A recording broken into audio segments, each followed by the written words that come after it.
As some of you might be suspicious, we are short one speaker right now.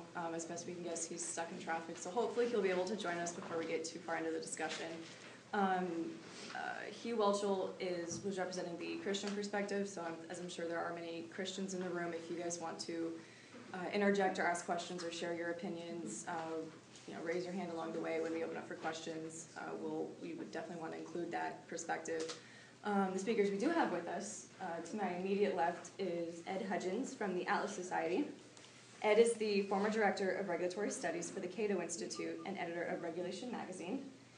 He's an expert on the regulation of space, transportation, pharmaceuticals, and labor, which I thought was a very eclectic mix. Mm-hmm.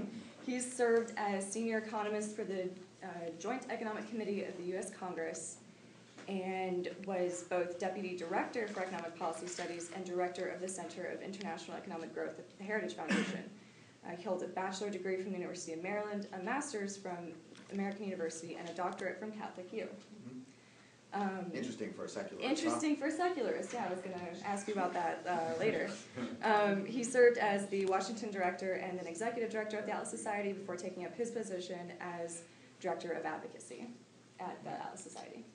And then to his left is, and I apologize again if I can't pronounce your name completely accurately, Dean Ahmad, from the president of the Minaret Institute for Freedom. He's an internationally known and interdisciplinary scientist of Palestinian descent. He's the author of Signs in the Heavens, a Muslim astronomer's perspective on religion and science, and you might have seen some of his books are for sale on the table in the back, so make sure to check those out. He's a senior lecturer at the University of Maryland, and he teaches a course on Islamic religion, history, and civilization at Wesley Theological Seminary. He's also the president of the Islamic American Zakat Foundation, a religious charitable organization serving the poor and needy Muslims in the U.S. He holds a doctorate degree in astronomy and astrophysics from the University of Arizona. So we've got a bunch of eclectic degrees here.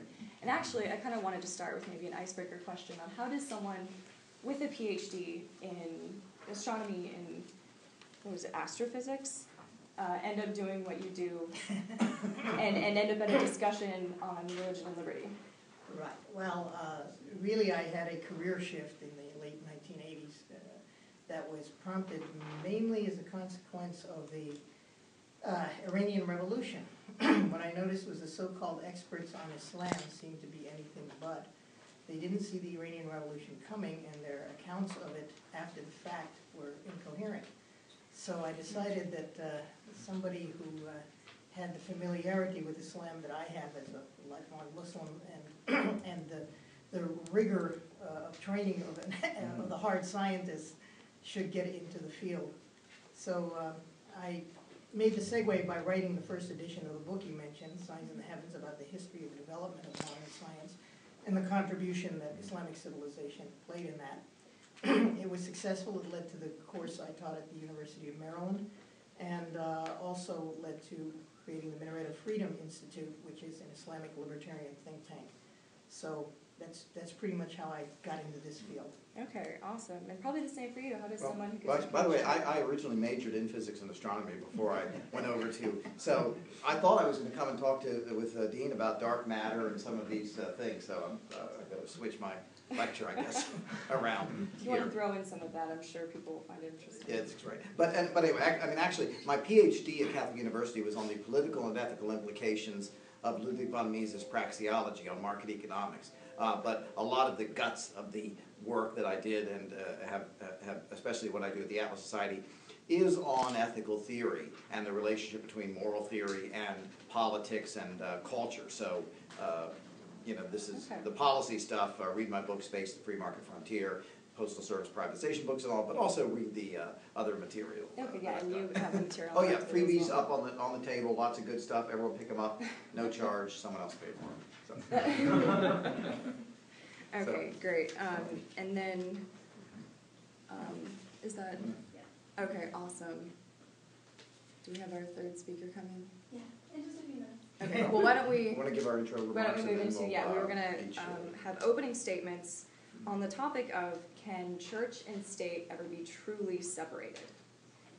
You want me to go first? Yeah. Okay, it's the secularist. That's interesting. I'm usually the last one, but I guess whatever.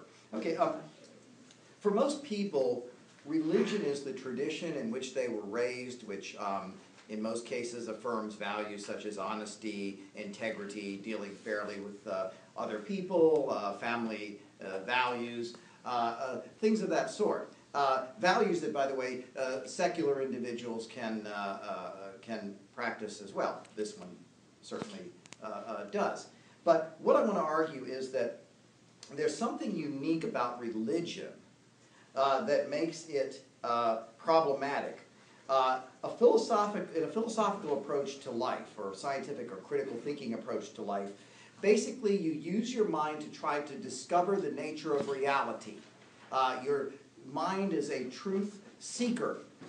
You use a critical approach. You realize that you're not omniscient.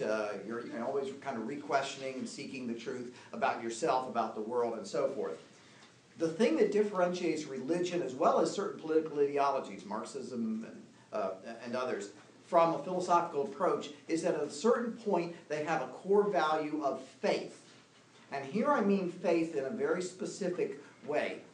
When you come from a perspective of faith, it's basically, okay, my mind is no longer seeking the objective truth. I've already got it, and my mind is now rationalizing and trying to, create reasons, I would say the wrong ones, for believing something that, frankly, is not only open to question, but frankly absurd. I mean, just to give you a quick few examples, it's not through a rational approach to life that you decide that if you talk to a piece of bread, then it actually becomes the muscles and sinews and skin of a 2,000-year-old guy. You don't get that from reason. You don't get from a good moral sense and moral questioning that if you hear voices in your head that says you should take your child, strap him down, take a big knife, and while he's screaming, plunge it into him and cut him open, that if you hear those voices in your head, the moral thing is to do that.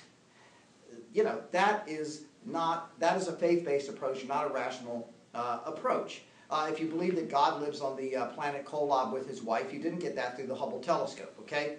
You got that through something else. What I'm arguing is that's what faith is at core. That's how it differs from philosophy, even though a lot of religious people, Dean Ahmad, I happen to know is one, come from a philosophical perspective, apply that approach, and it's very good. What I'm arguing is this. This is the reason why you have to keep church and state separated. If these beliefs were just your own personal kind of idiosyncrasies, well, okay, that's one thing. Unfortunately, throughout human history, and the American founders appreciated this, much of the bloodshed and repression in the world was caused by faith, because I can deal with you based on reason. I can say, I believe this, Dean can say, I disagree, you disagree, and so forth. But when you basically use faith, it means I've cut off reason. I believe it, it's my revelation, that's it, and if you don't agree, well, unfortunately, eventually someone picks up a sword. And America's founders were very cognizant of that. That's why Jefferson talked about a wall of separation. That's why John Adams was quite clear in a treaty to Tripoli saying America is in no way based on the Christian faith. This was to a Muslim country, one of the first treaties George Washington put together to say we're a secular country. People can practice their religion as individuals, but we want that to be separate from state. And I would argue even further, and this can come out in the discussion a little bit later, I would argue that a secular approach to your life as individuals, each of you sitting out there, is going to be more conducive to your happiness, your joy, your pleasure, your flourishing. And that I would like to see more secularism in that sense in our culture, rather than a fallback on faith. So, those are my opening remarks. That is interesting.